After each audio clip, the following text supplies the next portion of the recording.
రైతు భరోసా రప్ప రప్ప ఎక్కువైపోతుంది. రైతులకెళ్లి గట్టిగానే వ్యతిరేకత వస్తుందని జల్దినే ఏల్వడిలకు వచ్చి ఏడాది అయిపోయినాక ఇగో ఇప్పటికీ ఓ క్లారిటీకి వచ్చింది సర్కారు. ఇగిస్తాం అగిస్తాం కొత్త రూల్ పెడతాం అర్హులకు పక్కా ఇస్తామని ఊరిస్తుండే వరకల్లా ఏమేం కొర్రీలు పెడతారో అని పరిశాన్ పడ్డ రైతులకు అసలు ముచ్చట చెప్పనే చెప్పిర్రు. రైతు భరోసా మీదనే కేబినెట్ సబ్ కమిటీ మీటింగ్ పెట్టుకొని మాట్లాడిర్రు సీఎం సారు మంత్రులు. మొత్తానికి చెప్పిన మ్యాటర్ ఏందంటే రైతు భరోసా కావాలంటే ప్రతిసారి తప్పకుండా దరఖాస్తు పెట్టుకోవాల్సిందేనట.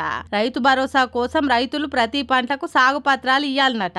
ఆన్లైన్ లో పోర్టలు లేకుంటే ప్రజాపాలనలో దరఖాస్తు చేసుకోవాలనట. రైతులు ఇచ్చిన సాగు పత్రాలను ఏఈఓలు, మండల వ్యవసాయ ఆఫీసర్లు, గ్రామ పంచాయతీ కార్యదర్శులు, గ్రామ స్థాయి ఆఫీసర్లు వచ్చి చెకింగ్లు చేయాలన్నట. ఇంకో ముచ్చట ఏందంటే తోటలకు ఒకసారి రైతు భరోసా ఇయ్యాలని డిసైడ్ అయిందంట సర్కారు. ఇక ఈ కొత్త రూళ్ళని నిన్న అన్నదాతలు ఆగం కాబట్టిరట.